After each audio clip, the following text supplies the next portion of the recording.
कहानी शुरू होती है एक घने जंगल से, जहां जंगल के बीच एक बड़ी नदी बह रही थी और उसी नदी में जेफ अपनी टीम के साथ एक बोट पर सफर कर रहा था। जेफ और उसके साथी सांप पकड़कर उन्हें शहर में बेचते थे और इसी से पैसा कमाते थे। लेकिन इस बार उनका सफर बेहद खतरनाक जगह की तरफ था। बोट का कैप्टन लगातार डरा हुआ था। उसने जेफ को चेतावनी दी कि आगे का इलाका शापित माना जाता है और वहाँ जहरीले सांपों का राज है। कैप्टन ने एक डरावनी कहानी भी सुनाई जिसमें क्रिम्सन एनाकोंडा नाम के एक विशालकाय सांप का जिक्र था। कहा जाता था कि जो भी उसके इलाके में घुसता है वह कभी जिंदा वापस नहीं लौटता। लेकिन जेफ इन बातों पर यकीन नहीं करता और वह कैप्टन से कहता है कि उन्हें वहीं ले चले, क्योंकि यही सफर उन्हें बहुत अमीर बनाने वाला है। असल में जेफ एक अनुभवी स्नेक हंटर था और वह इस जंगल में सिर्फ एक मकसद से आया था, जिंदा क्रिम्सन एनाकोंडा को पकड़ने के लिए। कुछ देर बाद बोट आखिरकार उस खतरनाक इलाके में पहुंच जाती है। वहां पहुंचकर डरा हुआ कैप्टन ज्यादा पैसे मांगने लगता है, क्योंकि उसके मुताबिक यह जगह मौत से कम नहीं थी। जेफ शांत तरीके से अपनी जेब से पैसे निकालता है और कैप्टन की तरफ बढ़ाता है। लेकिन जैसे ही कैप्टन दोनों हाथों से पैसे लेने झुकता है, जेफ जानबूझकर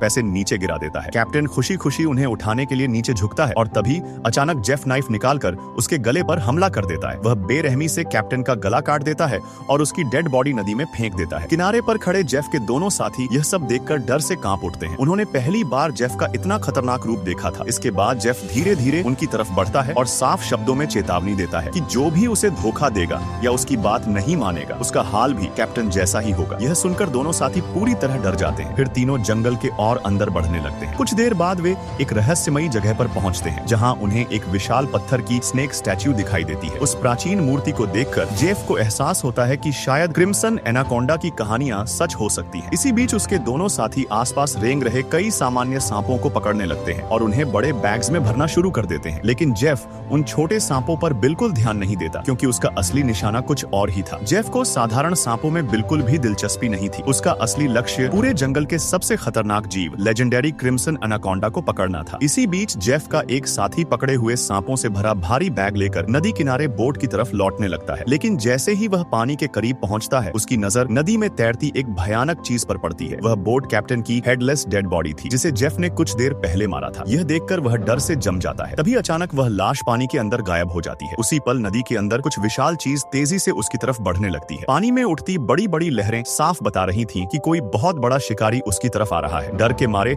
वह आदमी तुरंत जंगल की तरफ भागता है। लेकिन कुछ ही सेकंड बाद एक विशाल एनाकोंडा पेड़ों के बीच से निकलकर उस पर हमला कर देता है। वह दैत्याकार सांप अपनी मजबूत कुंडली उसके पूरे शरीर पर लपेट लेता है और इतनी ताकत से दबाता है कि उसकी हड्डियां टूटने लगती हैं। इसके बाद एनाकोंडा अपना विशाल मुंह खोलता है और उसे जिंदा निगलना शुरू कर देता है। उधर जेफ का दूसरा साथी भी जंगल के अंदर अपने पकड़े हुए सांपों का बैग लेकर आगे बढ़ रहा था। तभी अचानक उसकी नजर एक डरावने दृश्य पर पड़ती है। वह देखता है कि वही विशाल एनाकोंडा धीरे धीरे पेड़ पर चढ़ रहा है और उसके पेट के अंदर इंसानी शरीर का आकार साफ दिखाई दे रहा था। इससे उसे समझ आ जाता है कि वह अभी किसी इंसान को जिंदा निगल चुका है। लेकिन इससे पहले कि वह भाग पाता, एनाकोंडा अचानक अपना मुंह खोलकर उसके दोस्त की डेड बॉडी बाहर उगल देता है। यह भयानक नजारा देखकर वह डर से बिल्कुल जड़ हो जाता है। अगले ही पल विशाल एनाकोंडा उस पर भी हमला कर देता है। वह अपने विशाल शरीर से उसे जकड़ लेता है और पहले शिकार की तरह उसे भी जिंदा निगलने लगता है। यह सब जेफ दूर छिपकर देख रहा था। हैरानी की बात यह थी कि उसने अपने साथी को बचाने की जरा भी कोशिश नहीं की। उल्टा वह इस पूरे खौफनाक दृश्य को देखकर खुश और उत्साहित नजर आ रहा था। असल में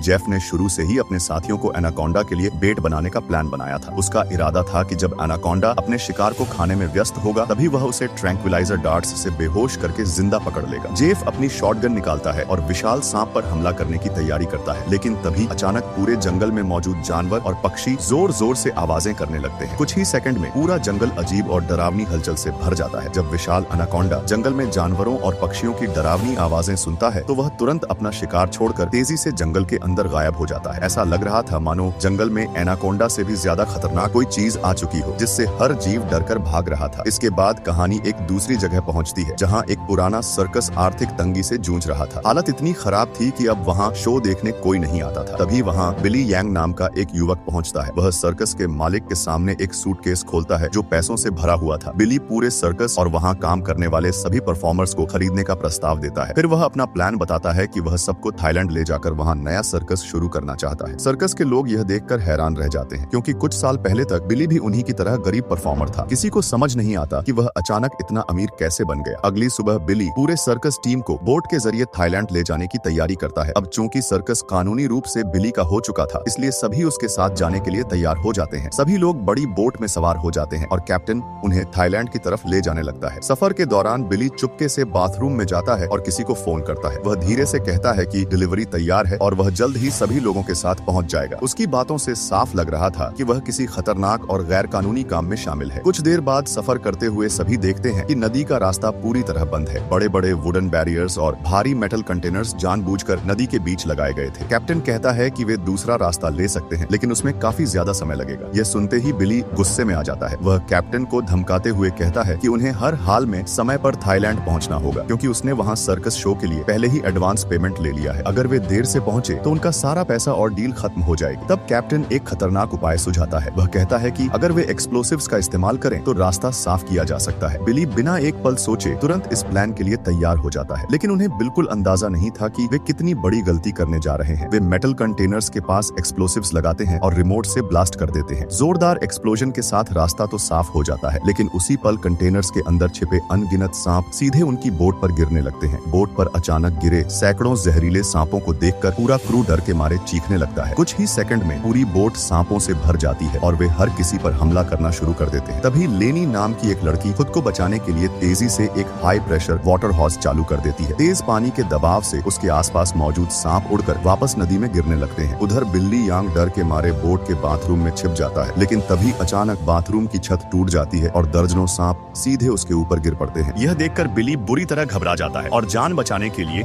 नदी में कूदकर तेजी से किनारे की तरफ तैरने लगता है, लेकिन जमीन पर पहुंचने के बाद भी उसका खतरा खत्म नहीं होता। अचानक उसके सामने एक विशाल किंग कोबरा फन फैलाकर खड़ा हो जाता है और हमला करने ही वाला होता है। तभी आखिरी सेकंड में एक रहस्यमयी आदमी आगे आता है और अपने जूते से कोबरा का सिर कुचल देता है। यह आदमी और कोई नहीं बल्कि वही स्नेक हंटर जेफ था। अपनी जान बचने के बाद बिल्ली उसका शुक्रिया अदा करता है और उसे बोट पर आने की इजाजत दे देता है। जेफ सभी लोगों को बताता है कि वह एक एक्सप्लोरर है जो जंगल में एक्सीडेंट के बाद फंस गया था। तभी सर्कस क्रू का एक सदस्य जिया अचानक अपने कान में भयानक दर्द महसूस करने लगता है। दर्द इतना बढ़ जाता है कि वह जमीन पर गिरकर चीखने लगता है। जेफ तुरंत उसकी जांच करता है और समझ जाता है कि अंदर क्या छिपा है। वह अपनी उंगली पर हल्का कट लगाकर खून निकालता है और उसे गिया के कान के पास ले जाता है। कुछ ही सेकंड बाद एक पतला जहरीला सांप गिया के कान के अंदर से बाहर निकलता है और सीधे जेफ की घायल उंगली पर काट लेता है। लेकिन हैरानी की बात यह थी कि जेफ पर उस जहर का कोई असर नहीं होता। वह आराम से सांप को पकड़कर नदी में फेंक देता है। यह सब देखकर लेनी पूरी तरह हैरान रह जाती है। उसे समझ नहीं आता कि कोई इंसान इतने जहरीले स्नेक बाइट के बाद भी कैसे बच सकता है, क्योंकि लेनी को सांपों और जहर के बारे में काफी जानकारी थी। वह बाकी लोगों को बताती है कि कोई इंसान तभी स्नेक वेनम के खिलाफ रेसिस्टेंट बन सकता है जब वह सालों तक खुद को बार बार जहर के संपर्क में रखे। यानी जेफ को अपनी जिंदगी में सैकड़ों या शायद हजारों बार जहरीले सांप काट चुके थे। धीरे धीरे सर्कस क्रू जेफ पर भरोसा करने लगता है और उसे अपने ग्रुप का हिस्सा मान लेता है। लेकिन लेनी को अब भी जेफ पर शक था। उसके दिल को लग रहा था कि जेफ कोई बेहद खतरनाक राज छिपा रहा है। इसी बीच सफर करते करते अचानक बोट बीच नदी में रुक जाती है, क्योंकि उसका फ्यूल पूरी तरह खत्म हो चुका था। बोट का फ्यूल खत्म होने के बाद सभी लोग जंगल के अंदर पैदल मदद ढूंढने निकल पड़ते हैं। रास्ते में उन्हें बिली यांग बेहोश हालत में जमीन पर पड़ा मिलता है, जो पहले स्नेक अटैक के दौरान ग्रुप से बिछड़ गया था। सभी उसे उठाने की कोशिश करते हैं, लेकिन वह होश में नहीं आता। तभी जेफ उसकी जांच करता है और पता चलता है कि बिली को बेहद जहरीले स्नेक ने काट लिया है और उसके पास अब ज्यादा समय नहीं बचा। मरने से पहले बिली कुछ देर के लिए होश में आता है। तभी सर्कस का एक छोटा लड़का उससे पूछता है कि वह अचानक इतना अमीर कैसे बन गया। यह सुनकर बिली कमजोर हंसी हंसता है और अपना भयानक सच बता देता है। वह स्वीकार करता है कि उसने कभी भी थाईलैंड में सर्कस शो कराने का प्लान नहीं बनाया था। असल में वह ह्यूमन ट्रैफिकिंग और बॉडी ऑर्गन स्मगलिंग जैसे गैर कानूनी धंधों से पैसा कमाता था। वह इंसानों के अंग बेचकर कुछ ही सालों में अमीर बन गया था। बिली बताता है कि उसका असली इरादा पूरे सर्कस क्रू को बेचने का था, लेकिन अब उसे पता चल चुका था कि इस जंगल में मौजूद जायंट क्रिम्सन अनाकोंडा उससे भी ज्यादा कीमती है। वह उसे पकड़कर करोड़ों कमाना चाहता था। इतना कहने के बाद स्नेक वेनम की वजह से बिली की मौत हो जाती है। यह सच जानकर पूरा सर्कस क्रू सदमे में आ जाता है। उन्हें एहसास होता है कि वे शुरू से ही धोखे में थे और अब एक मौत से भरे जंगल में फंस चुके हैं। लेकिन बिली की मौत के बाद जेफ अपना असली इरादा सामने लाता है। वह बताता है कि वह भी क्रिम्सन अनाकोंडा को पकड़कर बेचने आया है और उससे बहुत बड़ा पैसा कमाना चाहता है। इसके बाद वह सभी लोगों को मजबूर करता है कि वे उसके साथ जायंट स्नेक का शिकार करें। ग्रुप जंगल के और अंदर बढ़ने लगता है। रास्ते में उन्हें कई विशाल अनाकोंडा दिखाई देते हैं, लेकिन वे उस लेजेंडरी क्रिम्सन अनाकोंडा जितने बड़े नहीं थे जिसकी तलाश जेफ कर रहा था। धीरे धीरे सभी को समझ आने लगता है कि वे अब इन खतरनाक सांपों के इलाके में फंस चुके हैं। तभी जेफ एक और खौफनाक प्लान बनाता है। वह सर्कस के 2 लोगों को रस्सियों से बांध देता है ताकि उन्हें जिंदा बेट बनाकर क्रिम्सन अनाकोंडा को बाहर निकाला जा सके। यह देखकर सर्कस का छोटा लड़का जेफ जेफ से पूछता है कि वह इतना निर्दयी क्यों बन गया है। वह कहता है कि अगर सब मर गए तो जेफ की मदद कौन करेगा, लेकिन जेफ उसकी बातों पर ध्यान नहीं देता। वह 2 युवा लड़कियों को अलग बांधकर रखता है और उनमें से एक के साथ डरावना और आक्रामक व्यवहार करने लगता है। लड़की समझ जाती है कि इस खतरनाक स्थिति में बचने के लिए उसे चालाकी से काम लेना होगा। वह खुद को शांत दिखाते हुए जेफ का भरोसा जीतने की कोशिश करती है और धीरे धीरे उसके करीब जाकर उससे बातों में उलझा देती है। जेफ उसकी असली चाल को बिल्कुल नहीं समझ पाता। जैसे ही वह सही मौका देखती है, वह चुपके से जेफ की जेब से बंदूक निकाल लेती है और तुरंत उस पर तान देती है। लेकिन जैसे ही वह ट्रिगर दबाती है, बंदूक चलती ही नहीं, क्योंकि उसे सेफ्टी मैकेनिज्म के बारे में पता नहीं होता। गुस्से में जेफ तुरंत उससे बंदूक छीन लेता है और उसे गोली मारने ही वाला होता है। तभी लेनी खुद को रस्सियों से आजाद कर लेती है और पीछे से आकर जेफ पर टूट पड़ती है। वह टूटे हुए कांच के टुकड़े से उसके पेट में जोरदार वार करती है। जेफ दर्द में उसे जोर से धक्का देता है, लेकिन उसी समय दूसरी लड़की भी उसकी मदद के लिए हमला कर देती है। दोनों मिलकर जेफ से बंदूक छीनने की कोशिश करते हैं और इसी संघर्ष में अचानक एक गोली चल जाती है, लेकिन अंधाधुंध अफरा तफरी में किसी को पता नहीं चलता कि गोली किसे लगी है। इसी बीच 2 लोग जिन्हें बेट बनाकर बांधा गया था, बेबस हालत में वहीं फंसे रहते हैं और मौत का इंतजार करते हैं। कुछ देर बाद एक विशाल अनाकोंडा धीरे धीरे जंगल से बाहर निकलता है और उनकी तरफ बढ़ने लगता है। बिली यांग, जो पहले ही मर चुका था, दूर से यह सब देख रहा था और इंतजार कर रहा था कि कब सांप हमला करेगा, ताकि वह रस्सी खींचकर जाल गिराकर उसे पकड़ सके। लेकिन किसी को यह नहीं पता था कि एक दूसरा विशाल अनाकोंडा पेड़ों की शाखाओं में चुपचाप ऊपर से आ रहा है। अचानक वह नीचे झपटता है और एक व्यक्ति को पकड़कर जंगल में घसीट ले जाता है। इसी अफरा तफरी में रस्सी उनके हाथ से छूट जाती है और भारी जाल दोनों बंधे हुए लोगों पर गिर जाता है, जिससे वे पूरी तरह ढक जाते हैं और अनजाने में उनकी जान बच जाती है। इसी बीच जेफ फिर से लड़की पर हमला करने की कोशिश करता है, लेकिन लेनी पीछे से आकर एक भारी लकड़ी के डंडे से उसके सिर पर जोरदार वार करती है। जेफ बेहोश होकर जमीन पर गिर जाता है। इसके बाद दोनों बचाए गए लोग मिलकर बाकी सभी को रस्सियों से आजाद कर देते हैं। लेकिन कुछ ही देर बाद जेफ फिर से होश में आ जाता है और हथियार लेकर उनकी तरफ बढ़ने लगता है। तभी अचानक एक और विशाल अनाकोंडा फिर से जंगल से निकलता है और जेफ को पकड़कर अंधेरे में घसीट ले जाता है। सर्वाइवर्स तुरंत समझ जाते हैं कि उन्हें जितनी जल्दी हो सके इस खतरनाक जगह से भागना होगा, लेकिन उनके साथ एक साथी गंभीर रूप से घायल था और चल भी नहीं पा रहा था। जेफ के साथ हुई हिंसक लड़ाई के दौरान उसे गलती से एक स्ट्रे बुलेट लग चुकी थी। सभी लोग उसे बचाने की पूरी कोशिश करते हैं, लेकिन बहुत ज्यादा खून बहने के कारण वह लड़की उनके सामने ही दम तोड़ देती है। यह देखकर बाकी बचे 3 लोग टूट जाते हैं और डर के साथ साथ शॉक में आ जाते हैं। मजबूरी में वे जेफ की छिपी हुई बोट पर चढ़कर नदी के रास्ते भागने की कोशिश करते हैं, लेकिन तभी अचानक गिया की पीठ में कुछ तेज चीज लगती है। वह जैसे ही अपना कंधा देखता है, उसे पता चलता है कि उस पर एक ट्रैंक्विलाइजर डार्ट लगी है। कुछ ही सेकंड में तेज सेडेटिव असर करने लगता है और वह बेहोश होकर बोट पर गिर जाता है। यह सब करने वाला कोई और नहीं बल्कि जेफ था। चमत्कारिक रूप से जेफ उस अनाकोंडा के हमले से बच गया था और उसने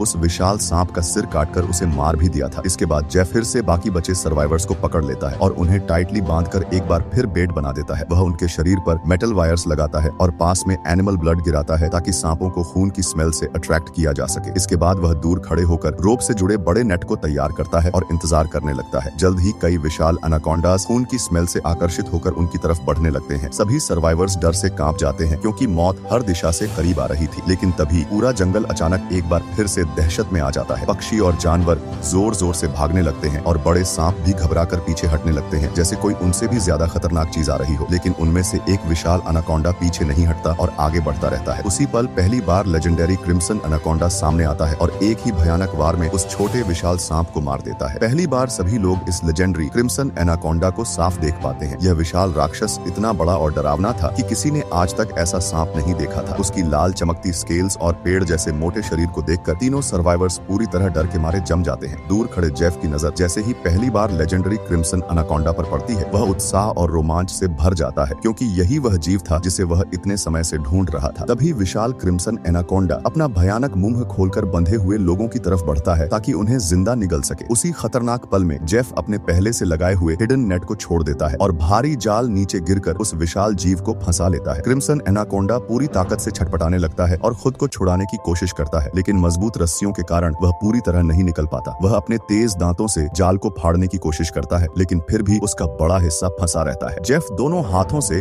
रस्सी पकड़कर उसे रोकने की कोशिश करता है, लेकिन वह इस दैत्य की ताकत के सामने बिल्कुल कमजोर पड़ जाता है और खींचकर 2 पेड़ों के बीच फंस जाता है। अब उसके पास बचने का कोई रास्ता नहीं होता। इसी मौके का फायदा उठाकर क्रिम्सन एनाकोंडा सीधे उसके पास आता है और अपने विशाल शरीर से उसे कसकर जकड़ लेता है। दूसरी तरफ बंधे हुए तीनों सर्वाइवर्स यह भयानक दृश्य देखकर दहशत में आ जाते हैं और खुद को बचाने की कोशिश करते हैं, लेकिन रस्सियां इतनी मजबूत होती हैं कि वे तुरंत नहीं छूट पाते। तभी छोटा लड़का हिम्मत दिखाता है और अपने दांतों से रस्सी काटने लगता है। बहुत देर तक दर्द सहने के बाद वह धीरे धीरे रस्सी को तोड़ देता है, लेकिन अभी भी एक हिस्सा बचा रहता है। वह लगातार जोर लगाकर रस्सी को काटता है और उसके मुंह से खून तक निकलने लगता है, लेकिन वह रुकता नहीं क्योंकि सभी की जान दांव पर लगी होती है। इसी बीच क्रिम्सन एनाकोंडा जेफ को और जोर से दबाता है और उसकी हड्डियां चटकने लगती हैं। कुछ ही पल में वह अपना मुंह खोलकर जेफ को जिंदा निगल जाता है, ठीक उसी तरह जैसे उसने पहले उसके साथियों को मारा था। उसी समय लड़का आखिरी रस्सी भी तोड़ देता है और बाकी दोनों को भी आजाद कर देता है। तीनों तुरंत नदी की तरफ भागते हैं, लेकिन अब भूखा क्रिम्सन एनाकोंडा उनका पीछा करने लगता है। वे एक बड़े पेड़ के पीछे छिप जाते हैं, उम्मीद करते हैं कि वह उन्हें देख न पाए। लड़का अपनी जान बचाने के लिए एक लकड़ी के कंटेनर के अंदर छिप जाता है, लेकिन इंटेलिजेंट क्रिम्सन एनाकोंडा उसकी छुपने की जगह को पहचान लेता है और धीरे धीरे उस बॉक्स की तरफ बढ़ने लगता है। डरा हुआ बच्चा बाहर निकलने की कोशिश करता है, लेकिन उसे पता चलता है कि दूसरी तरफ का दरवाजा पहले से लॉक है। वह जोर जोर से मदद के लिए चीखता है। उसकी आवाज पूरी तरह डर से भरी होती है। जैसे जैसे एनाकोंडा और करीब आता है, ठीक आखिरी पल में जिया बाहर से कंटेनर का दरवाजा तोड़ देता है और बच्चे को बाहर खींचकर बचा लेता है। इसके बाद तीनों फिर से जंगल में अपनी जान बचाने के लिए भागते हैं, लेकिन यह पूरा जंगल क्रिम्सन एनाकोंडा का टेरिटरी होता है, इसलिए यहाँ से बच निकलना लगभग नामुमकिन था। वे एक बड़े पेड़ के पीछे छिप जाते हैं और उम्मीद करते हैं कि वह उन्हें न देखे, लेकिन कुछ ही देर बाद विशाल क्रिम्सन एनाकोंडा उन्हें दूर से देख लेता है और बेहद तेजी से उनकी तरफ दौड़ पड़ता है। तीनों डर के मारे पूरी तरह जम जाते हैं और उन्हें लगता है कि अब उनकी मौत तय है। जैसे ही एनाकोंडा अपना विशाल मुंह खोलकर हमला करने वाला होता है, तभी अचानक एक पतला लोहे का तार तेजी से उसके सिर को चीर देता है। यह एक हिडन ट्रैप था जिसे जेफ ने मरने से पहले